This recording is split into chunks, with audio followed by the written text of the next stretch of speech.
I want to share with you something Michelle Cottle wrote for the New York Times. She is a member of the editorial board of that newspaper. And she's writing about the Republicans we're thankful for.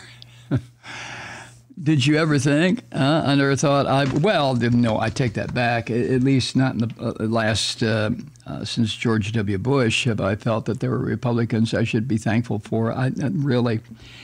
But Michelle points out that it's been a very tough year for people who still believe in American democracy.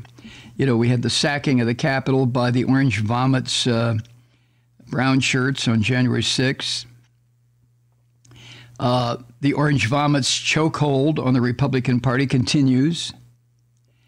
And that chokehold allows these crazy fuckers to enact some of the most unhinged impulses and elements in the politics of this country ever. And the fact that more than 2/3 of Republicans, Christian fascists, buy the lie that the 2020 election was stolen. That's according to a recent poll by Public Religion Research Institute.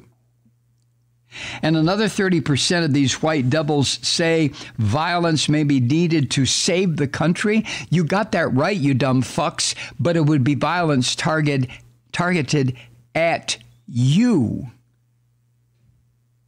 if it were to happen. And as Michelle points out, too many of these Christian fascists or Republican Party leaders who know better are playing along. To the point that this year, the United States made a list of what is referred to as backsliding democracies. That list is issued by the International Idea think tank, which cited in the United States a visible deterioration of democracy that began in 2019, a visible deterioration of democracy under the slimy fucking Nazi hand of Donald Trump. And in addition, there have been the usual obstructionism and attempts to make government as dysfunctional as possible by these Christian fascists in order to cause so much chaos and so much anger. And it's so easy to incite mobs when that occurs. None of this, singly or taken together, is a very good advertisement for the American way. Michelle writes this, but there have been exceptions, select Republicans who have put the public good ahead of partisan and personal interests, some more dramatically than others.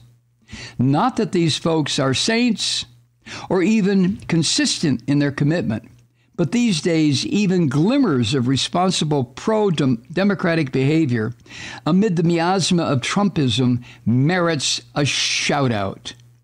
So in the spirit of the season, let us give thanks for these rare Republican pockets of character and duty. And then she, rare Republican pockets of character and duty, amen. Then she goes on to list a few. Obviously, Liz Cheney's at the top. And she asked a question I've asked before. Who would have predicted that Dick Cheney's daughter, who it's well known, she's pro-torture, she's anti-abortion, she's a warmongering chip off the old block, would wind up on the same side as Democrats on anything, ever. Yeah, here we are. She voted to impeach the Orange Vomit in the second round. And now she's serving on the January 6th Select Committee.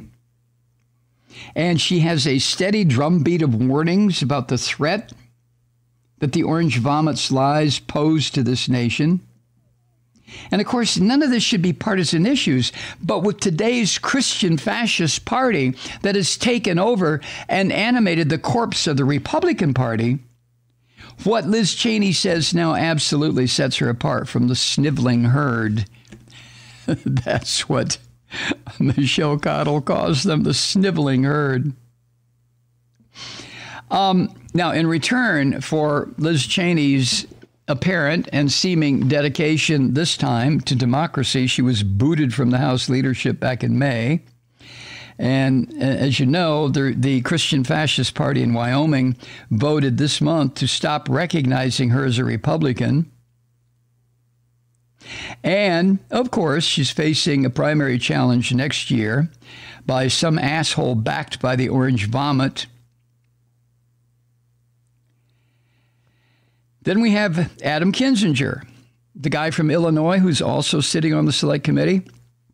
He's been an outspoken Trump critic, voting for impeachment this year, and he serves on that committee, like I mentioned. Even some of his family members turned on Kinzinger for what they say was his betrayal of the Orange Vomit. And they fired off a group letter in January proclaiming themselves disgusted. These are family members. And accusing Kinzinger of joining, quote, the devil's army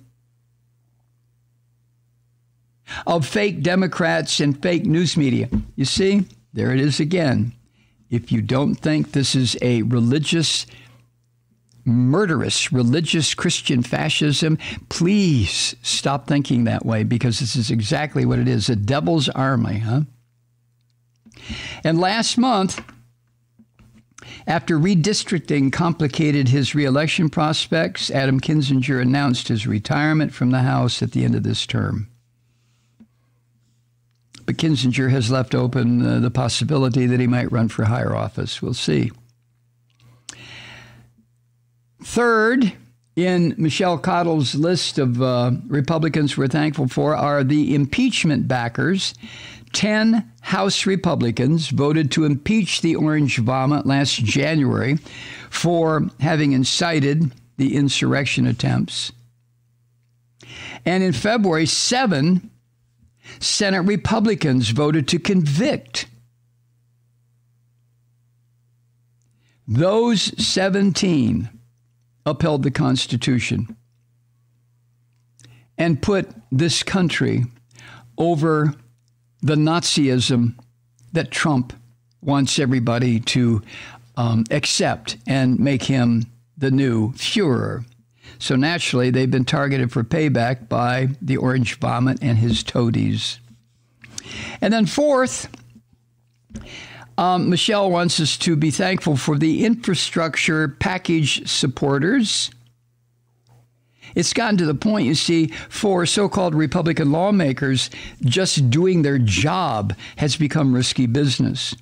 And as she points out, this month, 13 Republican House members helped pass a badly needed bipartisan infrastructure package, which put their own constituents' interests ahead of the Christian Fascist Party desire to deny the Democrats a legislative accomplishment. And for their troubles, these 13 House members were trashed as Republicans in name only by the Orange Vomit and declared traitors by the Q whore Marjorie Greene from Georgia. And the Q whore posted their office phone numbers on social media like, ooh, that's hard to get, right, you Q fucking idiot? And the former Trump strategist and dumpster diver who lives in a fucking rat-infested dumpster, Steve Bannon, he similarly posted the numbers of the 19 Republican senators who voted for the plan in August. And the results of this, of course, death threats and cursing and screaming and calling them all sorts of shit, immediately started rolling in, which was the whole idea to begin with. And then Michelle also considers the Georgia vote defenders, Republicans. Trump lost Georgia fair and square, but that didn't stop him from trying to persuade Republican state leaders to overturn the results and declare him the winner. And if it wasn't for people like the governor of the state, Brian Kemp, who turns my stomach, the Secretary of State, Brad Raffensperger, and the election official, Gabriel Sterling, if you remember him, he's the one that made the impassioned plea inside the state capitol when this was going on. These three resisted the Orange Vomit's attempts to destroy democracy here in Georgia. And had it not been, I have to admit, I have to go along with what Michelle writes here, had it not been for these three, this country could have been plunged into a full-blown crisis. Not that we're not in one right now, right? And then there's Al Schmidt, the Republican on Philadelphia City Commission. That's a 3-member bipartisan board in charge of elections there. Al Schmidt went on 60 Minutes the weekend after Election Day last November to dispute claims that the vote had been rigged. He said, quote, counting votes cast on or before Election Day by eligible voters is not corruption. It is not cheating. It is democracy. End quote. And, of course, his office then got the requisite death threats. You know, the usual shit from these cowardly little pissants, these little fuckers, the QAnon jerk-offs and the oath keepers who don't keep any oath except to some fucking satanic idea. Come on, Malloy, calm down. Jesus. Woo! Okay. And then there's Maricopa County Republican officials in California. Post-election audits have been one of Trump world's go-to moves. Not California, Arizona. That's what they've been trying to do to undermine public confidence in the 2020 election. And nowhere has that bullshit been more pathetic than in Arizona, where the Christian fascist state lawmakers began their own partisan effort, and the process proved so ridiculous and so embarrassing that the Christian fascist leaders in Maricopa County denounced it as a sham and a grift disguised as an audit. Oh, really, boys? You're the ones that came up with the idea. Then number 8, Oregon state lawmakers who said no to mob violence back in June, Republicans in the state house joined the Democratic majority to expel a Christian fascist scumsucker named Mike Neerman, who had let violent, armed right-wing protesters into the state capitol in Oregon last December. It was the first such expulsion in Oregon state legislature history. So Michelle closes with this. Apologies to any stand-up Republicans who got overlooked this time around. And here's hoping that in the months to come, even more officials at all levels get fed up with licking Mr. Trump's filth-encrusted boots. Oh, Michelle, you're a writer after my own heart. Hi, Truth Seekers. Mike Malloy here. As you know, we've switched formats and are now broadcast exclusively on the Progressive Voices Network.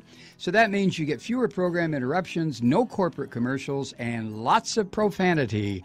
But our format change also means some of our radio listeners no longer hear the program.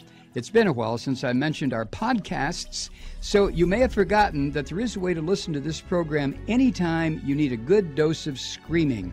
Visit MikeMalloy.com and subscribe to our podcast. As a podcast subscriber, you can download the program to your mobile device and take me with you wherever you go. And if you have a friend who needs a dose of truth-seeking, you can give a gift subscription as well. That's MikeMalloy.com, and never miss a minute of the uncensored fun and frivolity.